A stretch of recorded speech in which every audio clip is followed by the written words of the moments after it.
Shofela Coker is a character designer, comic artist, director, and storyteller from Nigeria, currently based in Atlanta. Most recently, he co-created a graphic novel with his brother Shobo Coker called New Masters, and directed his first animated short film for the Disney Plus anthology series Kizazi Moto.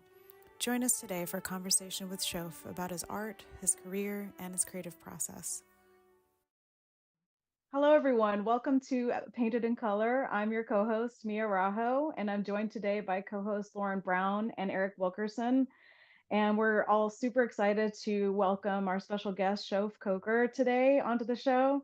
He's an amazing director, character designer, comic artist, storyteller, and we're going to talk all about his career and everything he's working on. So, Shof, thank you so much for joining us today.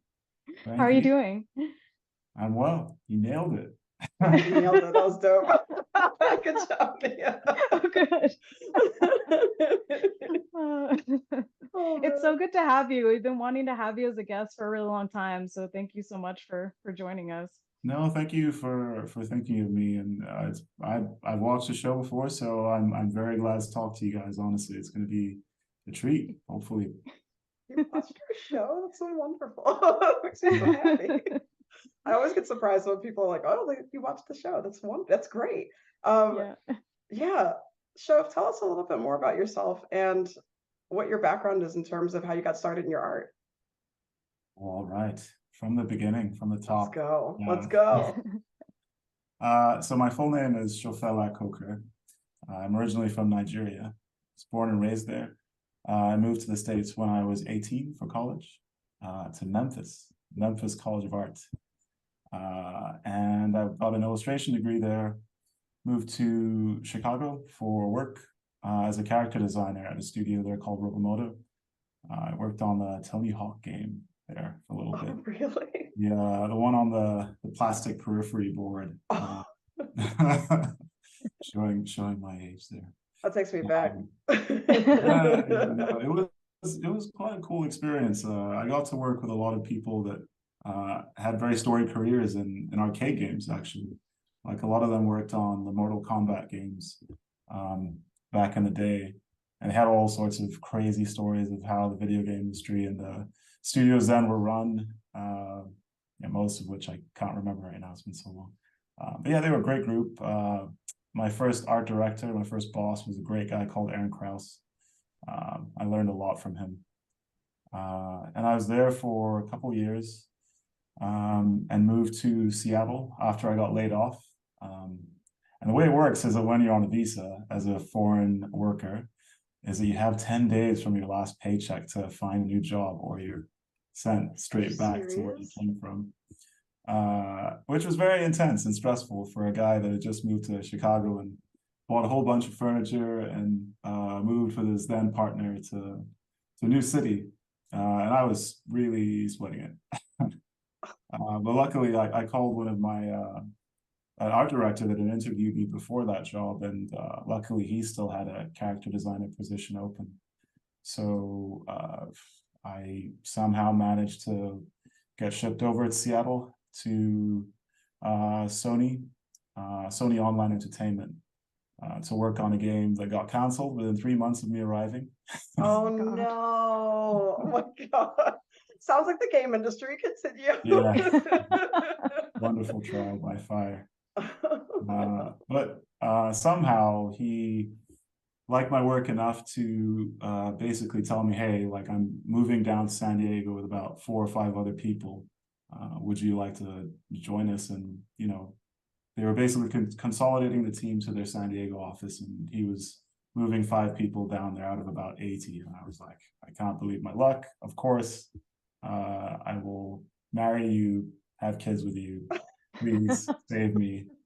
And yeah, that's how I ended up in San Diego for about 10 years. I worked at Sony Online for 3 years. Then I moved on to a project called Liana, which was an animated documentary, which changed my life, really. And then I had another short stint working in another video game studio, a mobile studio called Jam City in San Diego. And after that, moved back into animation and freelancing, character design. Worked on a graphic novel called New Masters with my brother, and most recently worked on Kizazi Moto with Disney Plus and Sugarfish, and new things in my life now after that, since it came out in July 3rd. And that is the story of my life. That's Wow. that was a really That was good so summary. concise. It was Yeah. awesome. There's like so much in there though to unpack too. It's like I can't wait to like dig into what that journey was like. It's really cool though. I'm so glad you guys didn't fall asleep last night. No. Oh my God, no way.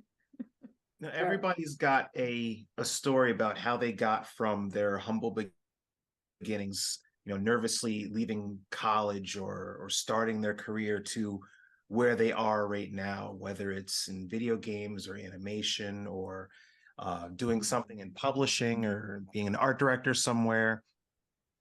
You can always look back and say, wow, I can't believe where I am right now. And it's mainly because I didn't give up. Mm. There's a lot of people that and that we all know that were super talented back in school and they're nowhere to be seen. Yeah. So that's a testament to your own perseverance and your technical ability. And because we've all know people that were in the video game industry that every few years they were jumping to another studio. And that can get exhausting and really wreck relationships after a while, but no, it's great. Can you tell us about New Masters? I really want to know about this comic. Was this isn't something, is this self-published or is this through a major one of the? So the very seed of the comic, which is called Outcasts of Jupiter, was a Kickstarter that my brother and I ran in 2014. So somewhere sandwiched in between Sony Online Entertainment and the film I talked about, Liana, we stupidly decided to run a Kickstarter while I was working on that film, which was hell because it was so much work. But that was the seed of a beautiful thing. Like, I've always wanted to work with my brother professionally on something, and we got to do it. I mean, it was successfully kickstarted. We exceeded our goal. We stupidly also attached a whole bunch of rewards to it, so we had to produce other things besides the 28 or so page comic. Things like pins and statues, and like, I don't know if you can see it, but there's a statue up there that's still from the Kickstarter. Probably not. It's right. Oh, cool. My But friend yeah, is small player. No, it's actually, I could pull it. It's about Oh, this nice. Yes, bring it here. Oh, whoa. Yo, is give so us a cool. turn. That's So, amazing. I sculpted it in ZBrush and 3D printed it. That's That is dope. an amazing reward. And that's a lot of work. It was fun, mostly. Like, all the stuff we did for that Kickstarter was super fun. But mostly, like, it just reignited that kind of sense of play that I've always had with my brother since I was very young. I mean, he's 5 years older than me, so he's like, he's always been the big brother that's kind of, strung me along with whatever misadventure he saw fit. And we made basic video games when we were kids, basic stories. So this was just a beautiful way to start something professionally, basically. And actually, I mean, I can go way back, like a couple of years before the Kickstarter. I was missing him so much. He was in the Philippines, and I was like, man, I really miss just talking with him and playing video games with him or whatever, because we both actually went to the same college. And he'd been in the Philippines for about 5 years or something like that. So I sent him like a little mini 5-page comic based on one of the stories that he had written using some of the characters. And I was just like, hey, why don't we do this? And he was like, yeah, okay, this is cool. Let's do this. So he kind of wrote a treatment and expanded it to a full page, 20-something page comic. And I was like, maybe I can do this. And that was the start of, something really fun, because the stuff I was doing at the time was mostly character designs for video games that I didn't honestly enjoy working in video games as much as I thought I would, because I wasn't telling stories or creating characters that I was really emotionally invested in for whatever reason. I think I always wanted to, work in maybe an indie video game studios, somewhere that you had greater sense of agency. Yeah. And I've always kind of rued that, because I don't think I'm going to go back to working in video games, and I think I've missed my sense of desire to work in that industry.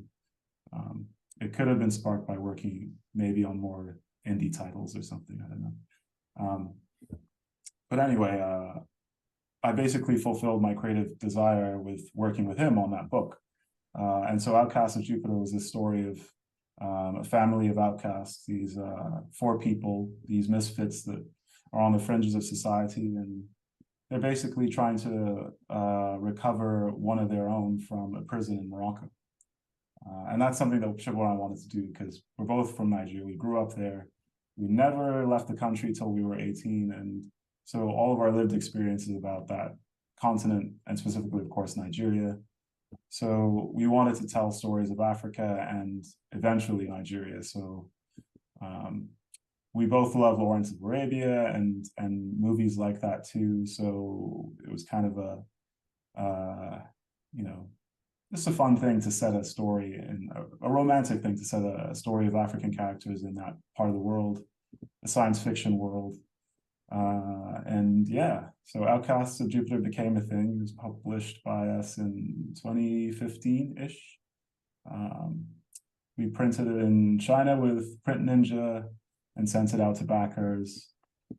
All 400 and I can't remember the exact number, something like that, 400-ish backers.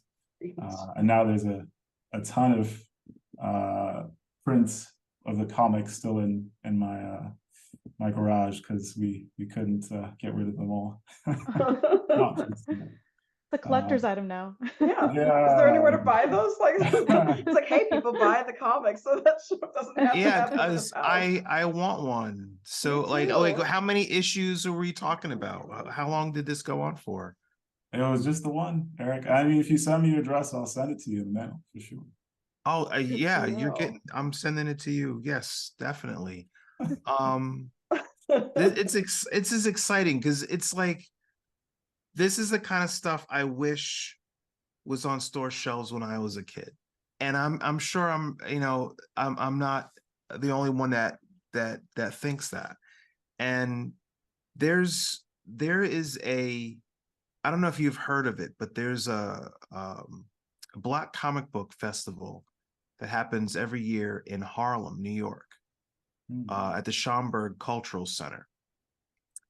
It started out as a one-day event, but they realized really quickly that they needed to extend it to 2, and I think it's now 3 days. It attracts everybody, and it's just the kids that are hungry for representation.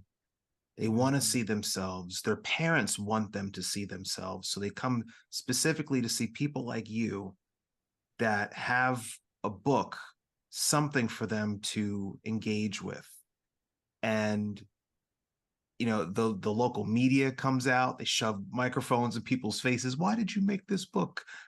Because it was necessary, right? Stuff like that. I think that would be a great place to go and clear out your garage. True, honestly. I've never heard of it. Thanks for telling me about it. It's called the Schomburg. I'll pass it's Black comic book. It's Black comic. I don't know what they're calling it these days. It's a Black comic book festival at the Schomburg Cultural Center in Harlem. But I'll send you all the information, and for any listeners, anybody watching this, we'll put a tag in the description for this episode so that you can check it out for yourselves. But yeah, a lot of Afrofuturists pop up there. a lot of Black comic book artists that live in and around New York City. I think it would be a fantastic event for you to add to your list if you've got the time. No, I mean, I'd love to check it out. I mean, Shobo and I are always looking for, ways to get our stories to more people around the States and around the world in Nigeria that want to see, bigger representation in stories. So I've been trying to figure out a way to get to New York Comic Con for a while now. I mean, so I think that would be, a sister comic festival to get to as well. Well, yeah, New York Comic Con's huge. It's and huge. I mean, it's right up there with, probably it's way bigger than, it's the second, isn't it like the second biggest comic book convention in the country? I think so. Yeah. Like behind San Diego? Yeah. Something like 130 something thousand people, like that. Yeah. No, I Because- mean, oh, sorry, Lauren, please go ahead. Oh, no. I was just going to say, because New York Comic Con is also a great place to go to if you are looking for your works to get picked up and published by many different people. Like a lot of eyeballs are at that show to do exactly that kind of thing. So if you're looking for a venue to get your work out there, like that's the one for sure. Like that's the biggest show. And like I've heard so many people say that they've gone there and just gotten so many opportunities based off of that.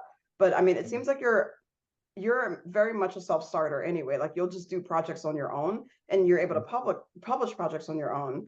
And I want to ask you more about that as somebody who is trying to do that one day. What is that process like? I mean, you had to step through like the fear of like just doing the thing, but you had a collaborator. What is it like to work with your brother and actually collaborate with somebody? Because I think that artists don't talk about this enough because we think that we have to do everything in a silo. I'm really curious as to what that process looks like.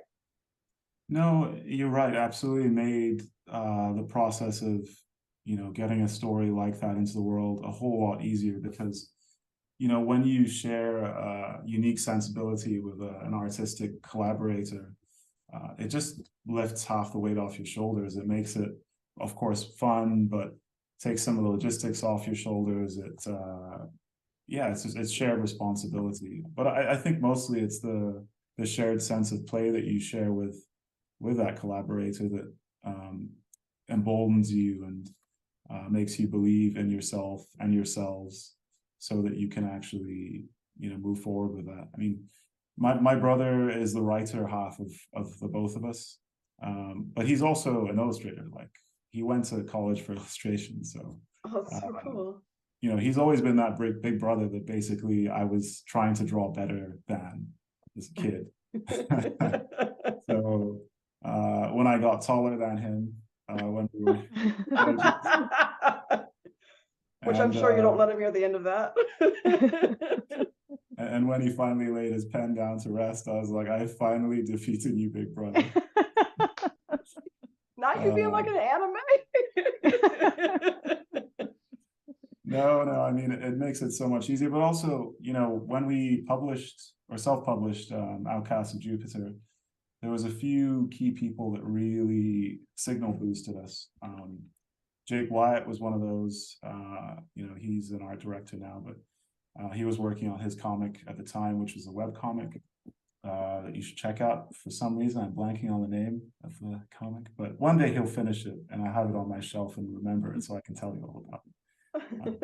There's a story about a girl in a fantasy world she's kind of she had magic and a magic sword, and he just has a very unique style. But yeah, he was one of the people that signal boosted our Kickstarter, and LaShawn Thomas, who I think you might be aware of. He said some nice things about our book and broadcasted us on his Tumblr when people still used it back then. But yeah, it put us on the radar of people like Boom and Dark Horse, and we spoke to them for a bit about actually publishing it with them. But it didn't go anywhere because we at the time didn't really see eye to eye with their publishing model, and particularly their rights split, the way they held on to part of the copyright for the stories that you would essentially publish with them. So I, went back full time into animation, and my brother carried on with his job in the Philippines.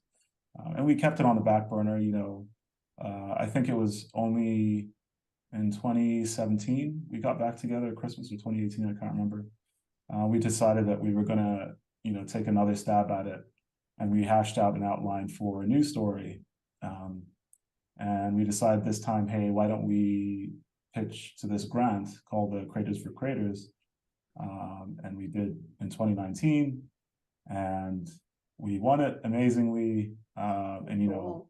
amazingly, Nick Dragata, people like that, Nick Brothers as well.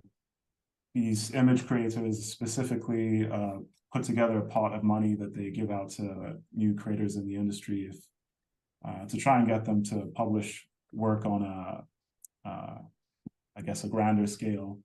And yeah, we won it and we ran with it. And Nick Dragata was so great about his time and his knowledge and industry nous and connections as well. So it gave me the time to essentially quit my job working at a mobile studio, Jam City in San Diego, I think I mentioned. Yeah. I came out to Atlanta.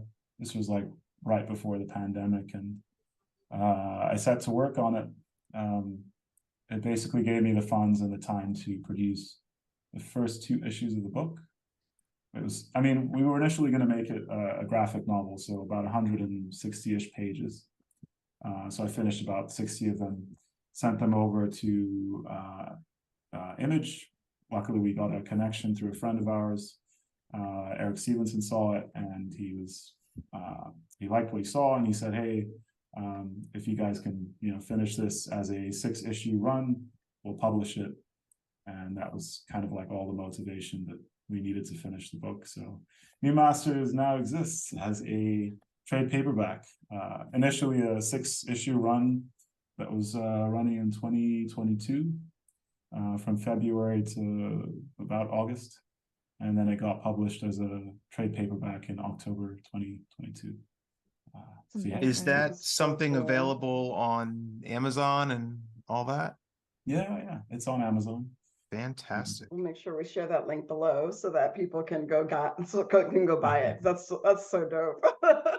Congratulations, seriously. Thank you. That's so incredible too that you went from self-publishing a story and then actually getting it published with a publisher, because a lot of people think it's kind of either or. And I just love that you had the control of the story from the beginning, and then you actually chose to go with a publisher. I'm assuming that Image had terms, obviously, that you were more, more compatible with your with what you wanted. But that's so important for artists. Like, I think a lot of us just kind of like want the opportunity for our work to be out there, but it's so important to kind of hold back until you find the right partner as well, if you are going to publish. So it was just really cool to hear that you did that. No, yeah, honestly, sometimes artists don't always have the luxury of holding back. So we were privileged enough that we had, steady jobs that tided us over till we could make that decision. But yeah, Image was great for as a partner because, yes, they don't do very much marketing for you, but they let you retain all your rights, and they do support you actually when you're when you're creating the book, in terms of the production side of things. So we felt very taken care of, and when we finally get around to making a book 2 of New Masters, which is in the works, we will definitely publish with Image again. But yeah, it was a joy to work on it. I poured all my love into the book. My brother and I basically made a love letter to Nigeria with the book, because it's the same core cast from Outcasts of Jupiter, but we decided to add an extra character, which is a daughter for 2 of the characters, as the focal point, the perspective in the story, because she's a younger person, obviously, but she's also the eyes of a new audience that comes to New Masters. So she helps with things like exposition, but she was also just a more natural fit for that story, because we wanted to tell a story of a young person's sense of defiance, my sister is essentially that person for me in my life. Like her attitude and her perseverance in life encapsulates that energy. And so I styled up the character all out off of my own sister, and we kind of wove in some of her traits into the story and her mannerisms and character and that type of thing. It's lived experience, things like taking the public transports in Lagos, which is like one of the most crowded cities in the world. I'd take that to school every morning, and I'd sit cramped between a person that was carrying a goat on their lap and a generator on their head, and it was like 40-degree weather, and everyone looks at you thinking that this is the normal thing in life, right? That kind of hustle and craziness, and just a unique sense of energy that you can only get from that part of the world. And it's just fun to kind of put that all into visuals and a story, and and overlay that with science fiction and a vision of West Africa that I think is unique, mostly because it comes from something personal, but you don't get to see a future version of Lagos, Nigeria, where there's an alien colonizer that's benign, that is supposed to be an allegory for the British and that type of thing. It's just a weird mix of a world that, it's a fun way that we get to break down both our history, our culture, our lived experience, Yoruba mythology and philosophy, and just weird Easter eggs like, our love for things like Lawrence of Arabia again, Tintin, films when I watched growing up,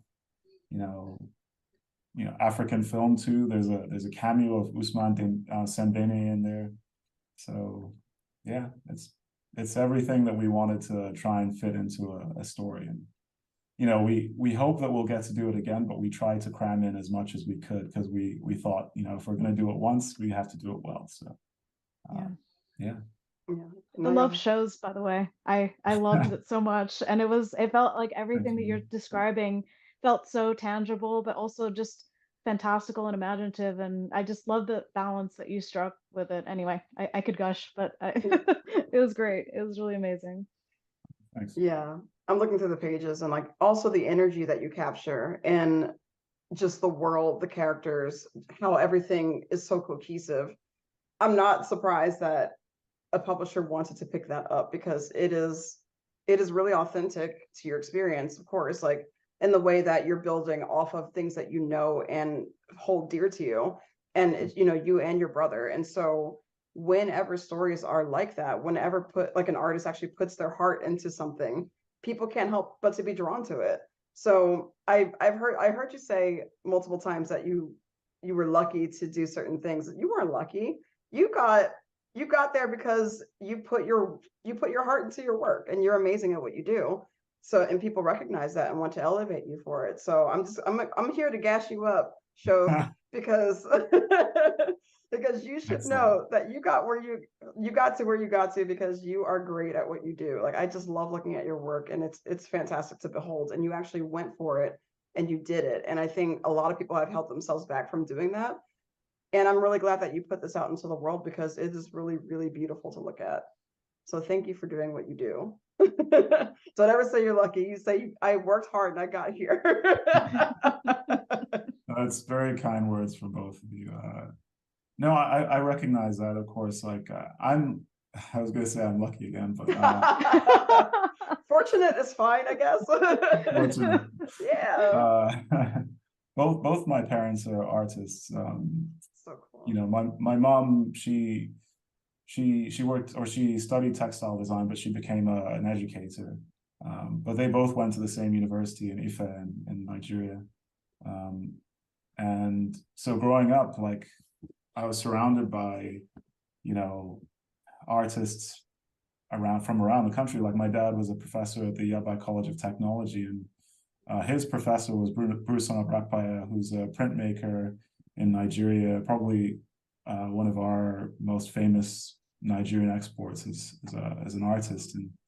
And so I would follow my dad to work, and peer through his office window louvers and see him teaching a class of sculptors or, painters and that type of thing. So those conversations and that feeling was always around me, but specifically, they've always instilled in me a sense of hard work and perseverance, and making sure that if I really believed in something that I was doing, that I backed it up with perseverance and honing of craft, because Nigeria is a very practical place. Like, it's a very hard place to be an artist because it's such a utilitarian society. I mean, if you guys know any Nigerians, like, they will tell you your parents force you to become a doctor or a lawyer, and that's the end of it, or an engineer. That's another good one. Big practical things that you can make money with and survive in. It's a tough country. So when you're an artist, like, you really have to, the concept of an artist that makes art for art's sake, which I find is a beautiful thing. Don't get me wrong. It's just quite a foreign thing in Nigeria for a lot of people. So I have that sense in me that I'm mostly an artist, and actually I'm mostly a designer rather than an artist. And so I can't unlearn that because of the part of the world that I'm from, I suppose. Interesting. I would have never thought. Yeah, like, I guess I never thought about it like that. Because, like, making art for art's sake is a beautiful thing, but also, over in the States as well, we feel like if we're just making art for the enjoyment of it, if we're artists, then it's really hard to kind of like sit back and appreciate that, because we always want to find out how to monetize something, or how to make it profitable, or how make it have returns. And I've actually been trying to connect to that part of myself, because it's been so long since I've had my career in art that I forgot how to make art just for me. And like, it looks like that's what you're doing already. Like, even though you are profiting from it because it's like an actual published book, but there's so much joy and love into it that it feels like you are still making. I think you can do both.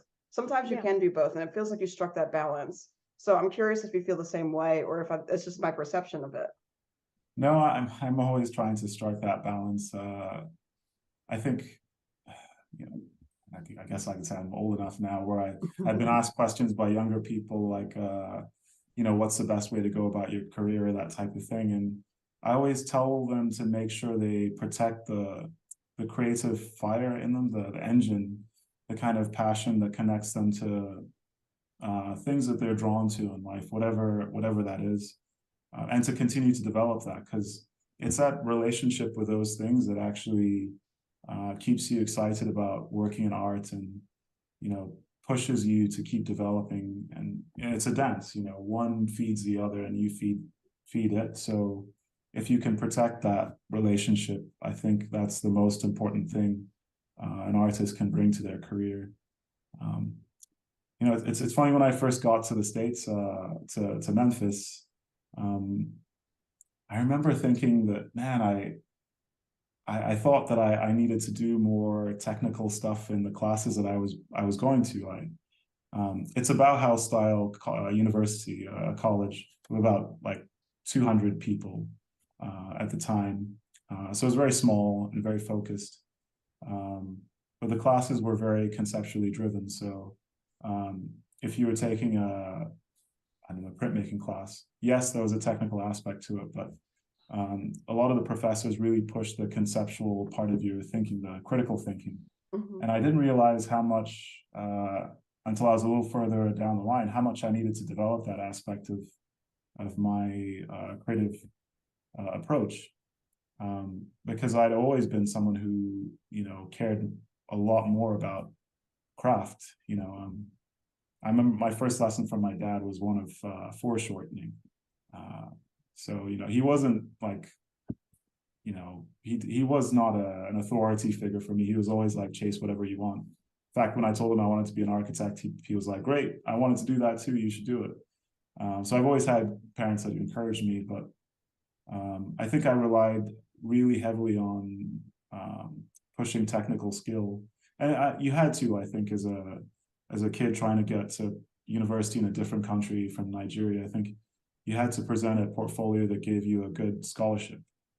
And you know, that was what I had to do to get into university, was I had to get a good scholarship, and you know, ride on that wave a bit. You know, when I got into Memphis, I think that's one thing I really can't stress enough was fantastic for my development as an artist, was being given that space to realize that it's okay to make art for art's sake and to search within yourself how you develop your voice. Because if you're not developing that voice, you won't find the most creative and interesting ways to present that technical ability, or those stories, in my case, in ways that engage people in more than ordinary ways, I guess. So yeah, I mean, one of my favorite things was art history. Like, I minored in it in college. So Oh, cool. I think yeah, I think it's a tough balance to strike, but yeah, I think I've benefited, you know, really gratefully from honing that critical thinking and creative aspect of, and also for health and well-being. Like, Yeah. I'm sure you guys are familiar with, you know, making sure that you take some time to do art for yourself so that you just get a little bit of mental wellness going for yourself. Right? It's a healthy. Totally. Oh yeah. And I really wanted to ask you too, because you had talked about keeping that fire alive in yourself. Was there ever a point, you know, in your journey where you felt like that fire was compromised? Like, have you had that artistic burnout? You're laughing. This is okay. All right. I didn't expect. I just didn't expect the personal questions. Like, I mean, I guess it is a personal question, right? A little bit. Yeah, I mean, this is what we're all about on the channel. We talk a lot about burnout and time management and like mental health things. So, you know, we're always really curious as to how our guests manage that too, because we talk about it a lot, but we want to hear it from other perspectives. Yeah, no, it is a very important thing to consider as an artist. I mean, in my late 20s, when I was working on that film, I was telling you about the documentary, which, like I said, it's one of the most beautiful, if not the most beautiful thing I've done. And not because I worked on it, really. It was just such a uniquely beautiful project. I worked to the point where I did not do any art for myself. And I worked a lot of hours that compromised relationships at the time, and just my sense of mental health. And I did get depressed. I've always had the healthy relationship with a sketchbook too.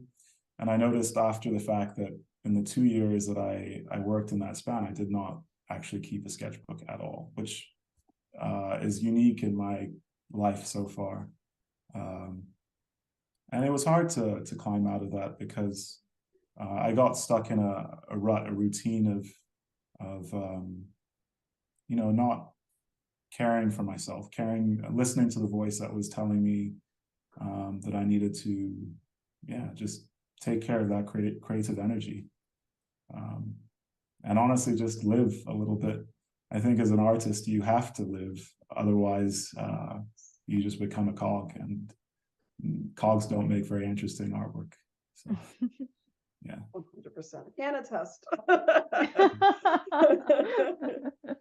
I mean, I think you might have already answered a bit of this, but just to piggyback off of what Lauren was asking you, I know you said that you don't think you could go back into video games, and we know how our experiences in the industry can change our view of our profession or whatever we chose to go into when we got out of school. But basically, like, how do you stay passionate about what you do, whether it's in animation or video games or character design or comics? And like, how do you stay passionate and focused? Yeah, I suppose that was kind of a definitive thing to say. Like, I'd never go back to video games. I think, you know, again, I'm in a privileged position where I can make that decision. But if the right opportunity, right story was presented to me, I would. You know, I like video games like Firewatch or A Journey. You know, games that are experiential and art driven in a way, but they're narrative driven specifically. So those are the kinds of games that I would have loved to have worked on back then. And again, I probably, with the right circumstances, would say yes to that. But I think in animation specifically, like I've had a love for film in general for a very, very long time. And I think animation is just the way I've always seen myself express narrative in film that way. It's just my tool of choice. And,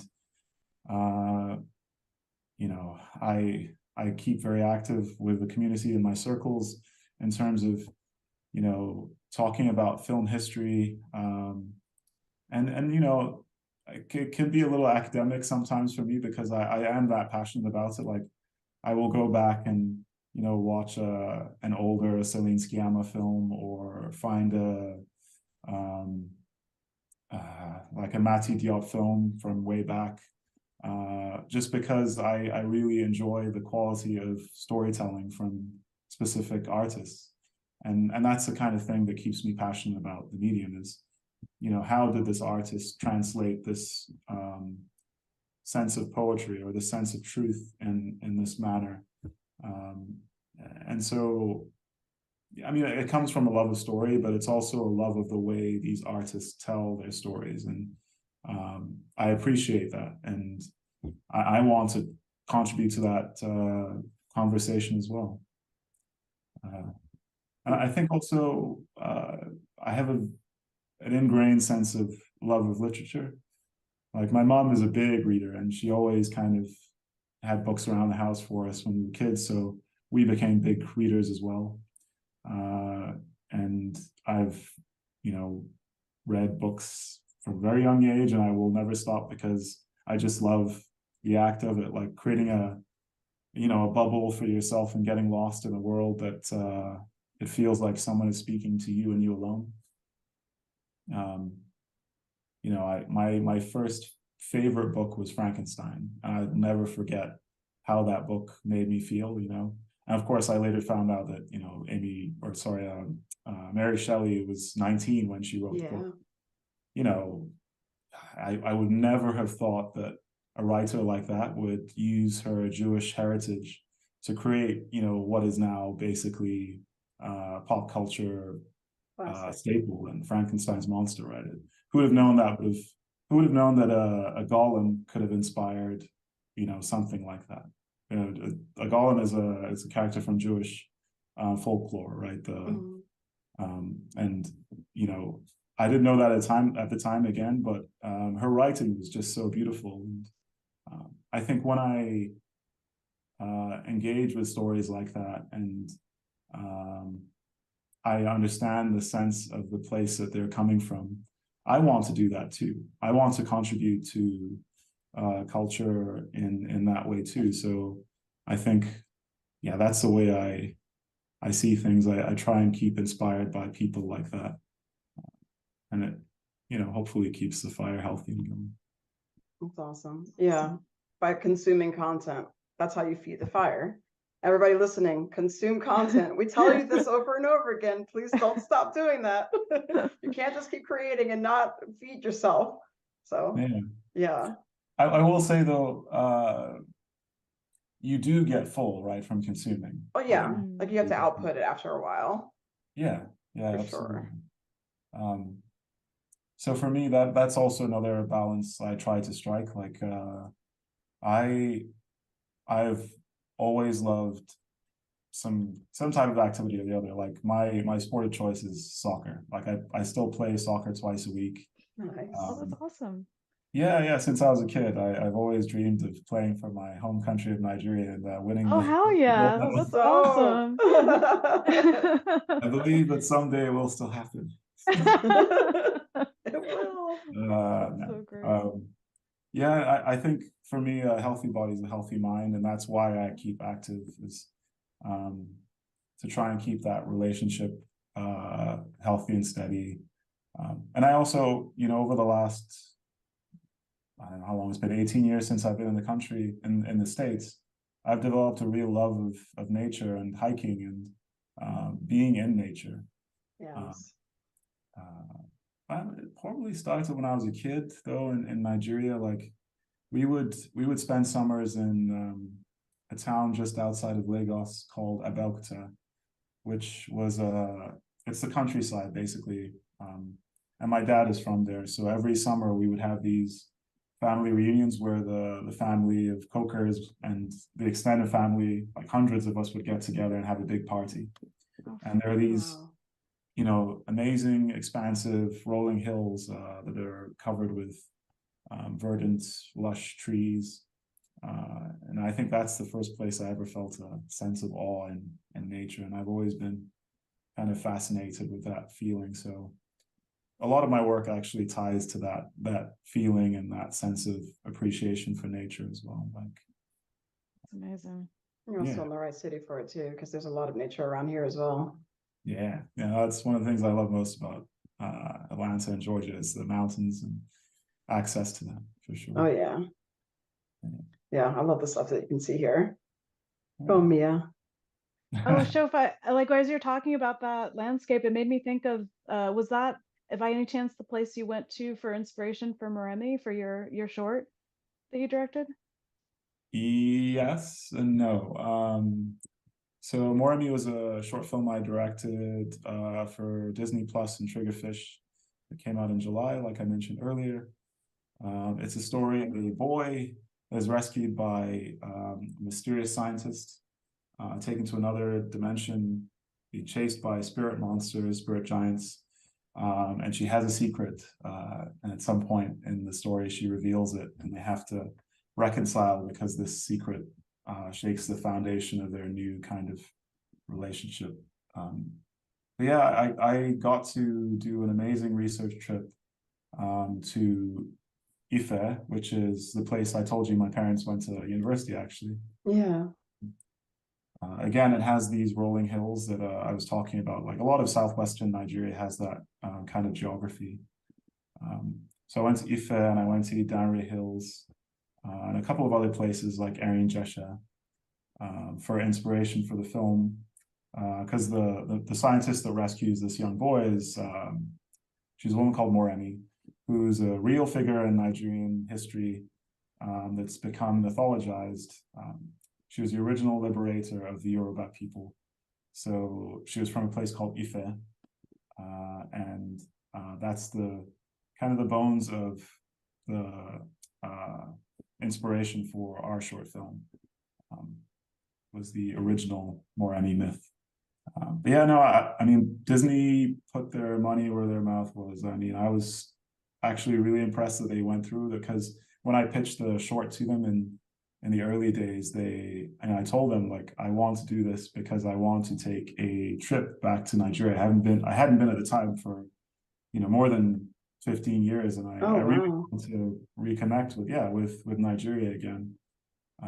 So I sold it to them with this idea that I would go back and do a research trip and translate this longing for home that I was feeling into a short film that I just described. So I was just lucky that a whole bunch of really amazing, dedicated, talented people believed in the same sense of feeling that I was talking about just now. Because let me tell you, a short film is, it's what is it, 12 minutes, 2 years, a lot of really, really long nights, but a lot of joyous nights as well, because it was such a good crew. Like the people that worked on the film were just amazing and really talented folks.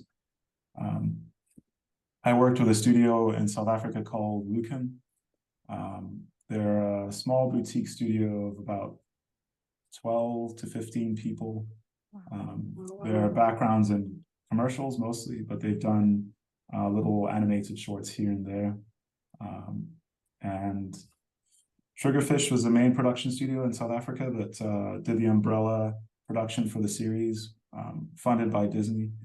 But because Triggerfish was already developing 2 of the animated shorts in the series, they reached out to other production houses on the continent and around the world. And the one that they paired me up with was Lucan. So I worked with them for about a year and some change on it after developing the short film for about a year. Yeah, it was an incredible experience. I never wanted to be a director before that. Trust me, I had no aspirations to do that. So how did that even start? Like, how did that come about? I'm so curious about that. I was very fortunate.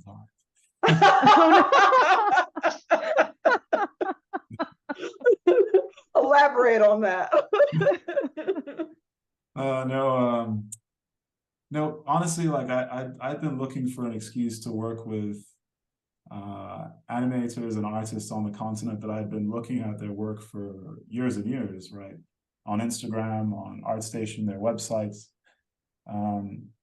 I wanted to be part of that movement that I saw developing on the continent.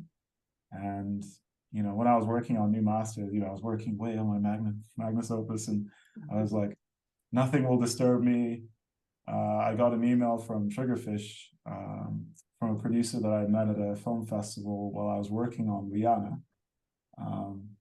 And she said, oh yeah, we're developing this exciting project with an unnamed streamer. And would you like to pitch an idea for a science fiction short film?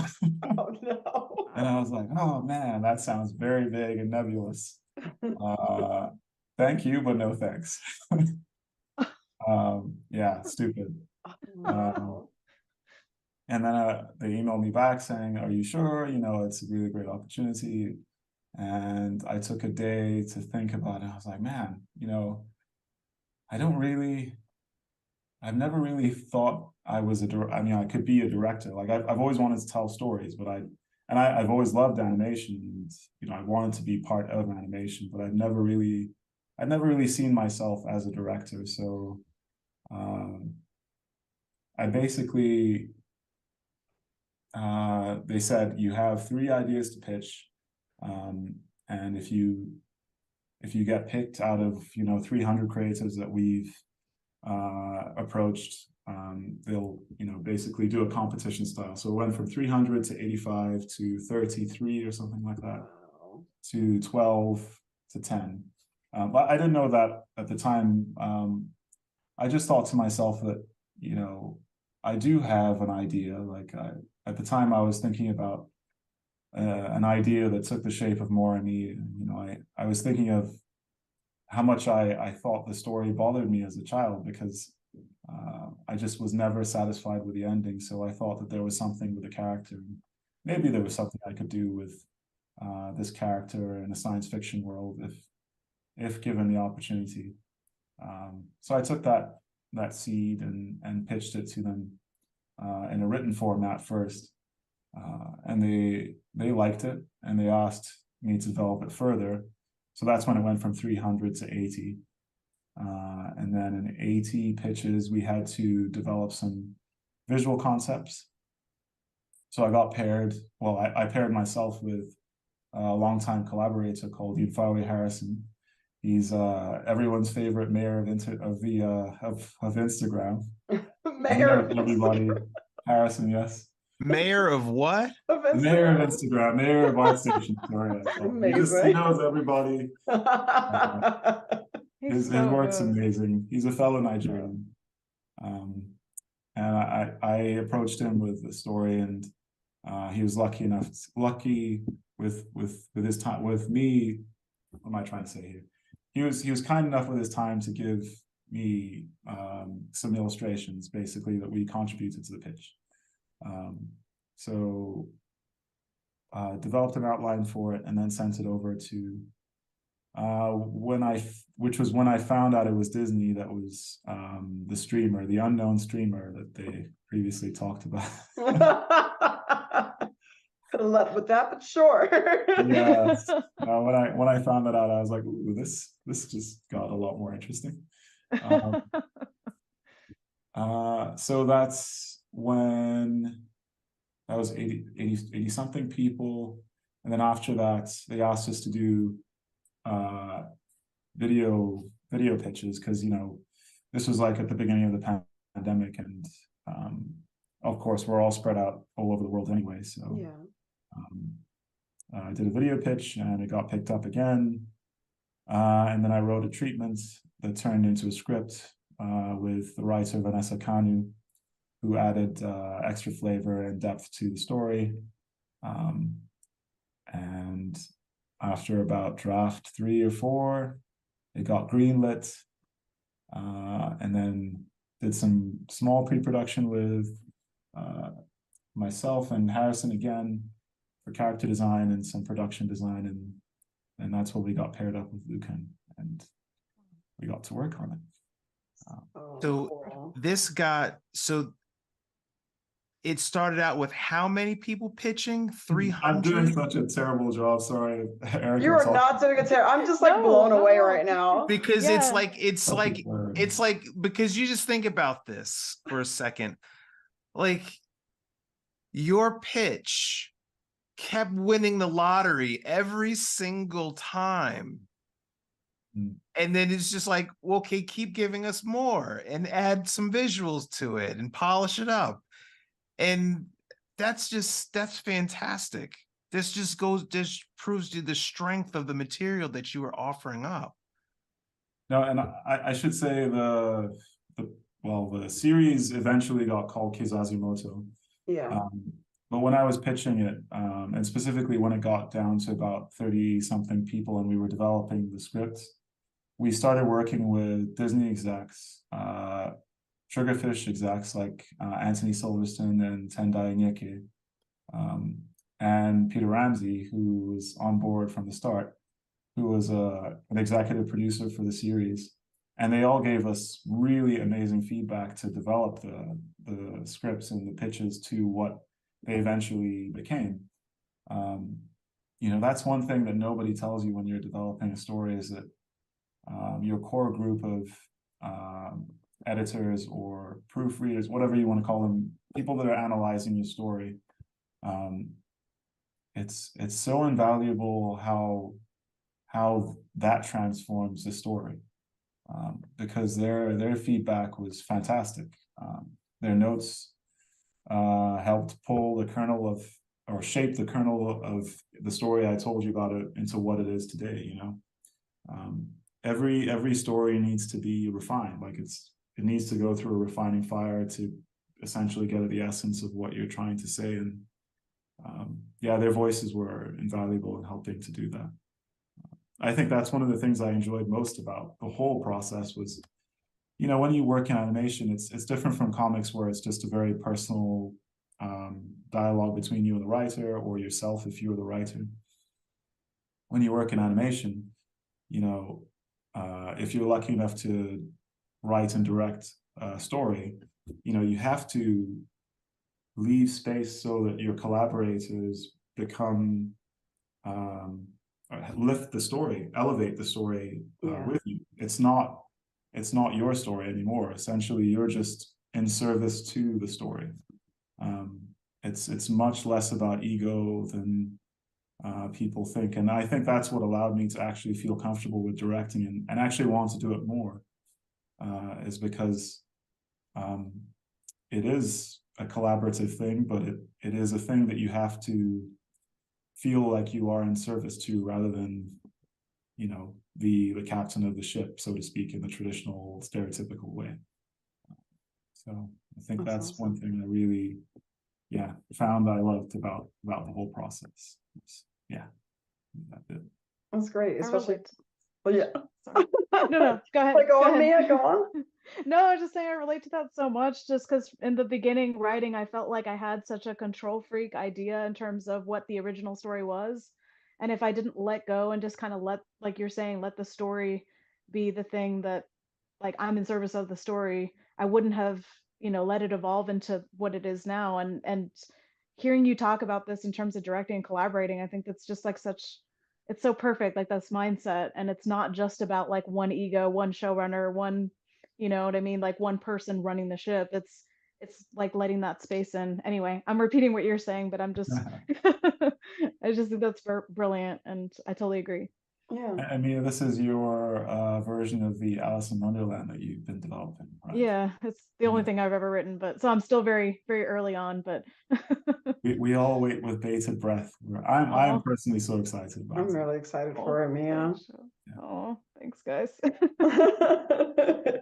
Yeah, but it's also really cool because you have had the experience, Shof, of already knowing how to collaborate with somebody else and then getting to lend that skill to actually directing. Like, do you feel like it's really helped you in terms of like working with a team and like like having other people elevate your story? Because there are a lot of people who do get very protective over their stories, and it feels like it wasn't really such an issue with you. So, you know, I worked as an art director a few times. So on the Liana project I told you about, Yeah. I worked as an art director, and the mobile game studio, I worked as an art director. And I think that's where I did start to see the seeds of that love for collaboration, yes, but also just creating a space where artists feel safe to do their best work and providing Yes. that kind of platform. So I think that's where I started honing that sensibility, and I think maybe that's what helped me when I went into directing. I think that's probably where it came from. Yeah, no, I again, I didn't know what to expect, and I just brought what I knew to it and hoped that that would,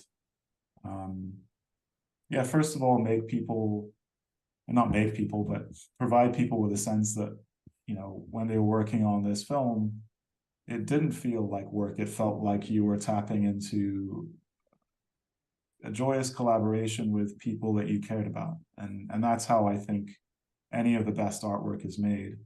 Yes. You know, of course, there's pressure and there's deadlines, but in that you have to, and it is a service job. Like the work that we produce for Kizazi Moto, none of us got to keep the rights for our stories. You know, Disney owns everything. Yeah.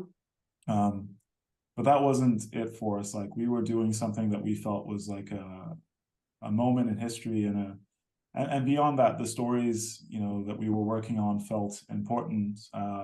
For me, it wasn't just my story. You know, it's a story of Moremi and a story of a woman that I've really found to be, you know, one of the most amazing characters in literature and history. So I wanted the world to know about that in a way that I guess was a modern way. But yeah, I think that's what I continuously tapped into, was that sense that I hoped that it would feel like a playground that we could do our best work in, because I knew that you know, these stories had the chance to be the first marker in the sand for, you know, African animation on a grand scale. But my hope was that every single artist that worked on it, whether they were on the continent or around the world, they would feel a sense of pride in what they did, and a sense that they were skilled up and leveled up, because artists like that just don't get that opportunity very often. Yeah. And it's a sense of building creative capital for people, minority artists, basically, and people that don't get those chances very often. And, you know, the hope is that that's the legacy of a project like that. Not really the ratings or how well it does. It's actually the process of making it that moves that part of the industry forward, because yeah, the legacy is what's important. You know, what comes afterwards in terms of who's inspired by it, yes, but the actual artists that work on it, they'll build from that for sure. And I've already seen steps from that. So Awesome. I don't know if I answered your question. I think I went on a massive tangent there. No, it was great. That was awesome. No, it answered my question and more. So thank you for giving us that, because I really do think that, I mean, you have made a mark. You've made a visible mark in the industry, showing, you know, animation from Africa, showing these new perspectives, and making an amazing product to boot. Like, it's awesome. So, you know, it really, like, the effort really shows and the love really shows. And you know, just thank you for making it. No, And like it's out of really, 300 people, it's so amazing. no, it's really hats off to so many of the crew that worked on it. I mean, not just my project, but Yeah. all the other African creators on it. They really brought their best to that project. You know, it's a series that really speaks volumes about what can be done with, you know, tapping into something that comes from a personal place. All the stories reflect the personalities of the artists that made them. Yeah. You know, they're not just African stories. Like when I watch them, because I know the directors now, like I've spent time with them, they reflect their personalities like to a T. And I'm not exaggerating about That's that. great. So it's just a unique look into a specific set of artists' minds. You know, forget about the fact that they are quote unquote African stories, right? Yeah. They are That's why, personal, right? yeah. Yeah. I think that's why it felt so fresh, because you can feel that personality and that heart. It just felt very genuine No, I'm so glad. and exciting. Honestly, like there's a lot of animation these days that feels very similar, and that felt just a breath of fresh air to me. So I was just so glad that it was made, and I hope that all of you get opportunities to make feature films. I've already told you that, but Yes. when I saw your short, I mean that there's that sequence where they're traveling through the landscape, and I was like, this needs to be a feature film. Like, oh my gosh, like. I mean, would that be off the table in the future? Like, would that be a possibility? Just saying. That's very kind of you guys. Honestly, when you said that first, me and the other call we had, and whenever I've heard people mention the idea of a feature, I just start sweating. Knowing how much effort the That's short fair. film itself was, yeah, I can imagine. Yeah, no, I don't have any aspirations to direct a feature anytime soon. Mm. I mean, I want to make another short film, mostly because I want to work with some of that crew again. Yeah. But yeah, I think it would definitely be short format, definitely less than 30 minutes. It's a quicker turnaround time, but it's also a different working method, of course. And I think there's stories, is a couple more stories that suit that style that I want to try and get into the world. But yeah, no, a Moremi feature would also be dependent on Disney as well. True, because they do own it now. No, it's a pipe dream, that's for sure. But... Yeah, it's not impossible. Just like if your career trajectory has taught us anything, like nothing is impossible. It's a really cool. You can do whatever there's you want. plenty more Nigerian inspired stories to tap into. And just stories in general too. Yeah, and so could you like blink twice if there's gonna be a second season? Oh, man, you're all about the blinking twice, huh? Yeah, we want to make sure you're safe. Oh man. No, I really hope they make another season of Kizazi Moto. If they did, I think, you know, myself and a few of the other directors and the crew, our hope is that they actually take it to a whole new group of directors, so that you know, more voices can get heard, basically, and keep that momentum going. Exactly. Continue to give opportunities. That's really important. Yeah. A lot of networks and companies often do that one and done approach of just like, okay, like we explored these voices, now let's, you know, like we've done our due diligence. And I hope that it's not the case, because I think that, like, I would love to continue to see that kind of fresh content. Like we have, like Mia said, like we have had a lot of very, very similar stories, and it is when you finally go to different places to get stories from people who don't really get to have their voices heard in media that much. That's when you're like, oh, like this is dope. I didn't even know I wanted this, but now I want more of this. It's, you know, I really want that to continue to go. So I think it will. And yeah, you're a contributor to that. So congratulations on this. Seriously. Like, I mean, I just love your work. It's amazing. I'm just going to gush and be a nerd, but I don't care. You're very kind. No, I really hope it keeps going. I mean, one thing that's been happening, not behind the scenes, but it hasn't been publicized as much, is that a lot of the directors are now having premieres in their home countries for the series. So great. Raymond Malinga, who's the Ugandan director that did Herder Boy on the series, he just had a premiere this past weekend in Kampala. There was a premiere for Mukudze, which was the Zimbabwean short, which is also really great. And next month, Nigeria hopefully will get their due diligence. I'm actually Right. flying there in a couple weeks to Oh, how cool. premiere it in Abuja. So That's amazing. Oh, that's yeah, great.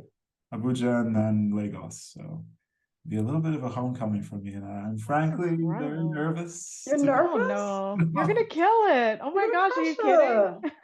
Yeah, Why are you Nigerians, nervous? Nigerians are tough critics. So, I'm putting it into um, the air that they're gonna love it. no, I'm looking forward to it. Disney Plus is not on the continent, so I mean it's in South Africa, but not the rest of Africa. So Gotcha. that's the compromise right now, is to have the premieres there. But also, there was a 2-week period where they showed it on the Disney Channel on DSTV, which is a local cable network there. Mm. But the premieres really are the big events that they're trying to do to support the show on the continent. So Yeah. yeah, Fuck. Seriously. and hopefully a few workshops, meet some of the Nigerian community, and have some good talks with them and exchanges. I'm looking forward to it. I love that. What's next, Shof? I'm really curious as to like what you want to do next. That is my favorite question. So many possibilities. It also makes me break into a cold sweat. Oh yes. A lot of this year, I actually went back to writing, and I say went back to writing. It's not something I've done historically, actually. So because of Moremi, I kind of discovered a love of writing. So throughout the year, I've been working on a new short film, writing that, and helping my brother on some projects that we're developing in terms of a writing capacity. But I think that's the thing I've been most excited about this year, is actually developing that love for writing again. That's awesome.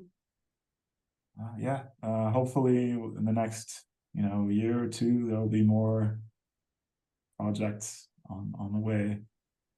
But my bread and butter is character design and art direction, and I've been doing a little bit of that. I did a little bit of art direction for a series that's coming out next year called Iyanu, which is also a Nigerian project, created by Araujo and illustrated by Goblin Akpan. They co-created it, and now it's being developed into a series for Max. So I helped out awesome. with art direction on that for a few months, and it's in production now, and it'll be out next year in the fall. So what is the name of that? It's called Iyanu. Iyanu. Yeah, I think I've heard. I saw that. I saw there was a preview for it, I believe. Yeah. There's some promotional art for it, and I think there might be a teaser out at some point. Yeah. That was based on a comic book. Yes. So the original was a comic book written by Roy Coupe and illustrated by Goblin Akpan. Yeah, I saw Roy was at the Schaumburg Festival. Oh yeah, with that first issue. That was 2015. So it's come a long way. Yeah, that's incredible. But from those grassroots Kickstarter campaign to now. Yeah. It's great. No, cool. Talk about industrious Nigerians. That is the definition right there.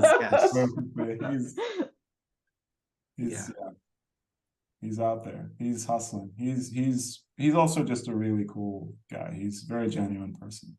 I got to know him a little bit over the last few months, and having seen his work from afar, it's funny. Like, you think it's a small pond, Nigerians in the States, but we only just met a few months ago. He's a genuine guy, and his story, it's just a very simple story of a young girl that gets magic powers, and she goes on a journey with her friends, and she tries to change the world. It's just very simple, very pure, he made it because, you know, he essentially had a daughter of his own and he wanted her to have something for herself. So yeah, it's hopefully going to do good things as well. You know, us Nigerians, we're trying to change the world all by ourselves. All by yourself. Well, now we got people we got to support. That's what it is. Like you know, you want people in your corner always. And I think people are like we said before, people are really seeing that, you know, we want to see stories from different perspectives, and that perspective, like these stories that have come out are amazing, and we just want to see more. So you don't have to do it all by yourselves anymore, which is great. No, I mean, I was joking. Of course. Oh, I know. All by your So many lonesome. people in our corners. It's Yeah, it's a beautiful so very thing. fortunate. Yeah, very fortunate. That's awesome. Yeah, Shof, this has been awesome. Seriously, I keep forgetting how inspired I feel after each interview that we have, and you're no exception. Your journey is beautiful and your work is amazing. Thank you so much for giving us your time. Is there anything that you want to leave people with before we depart? Any advice? So terrible at this.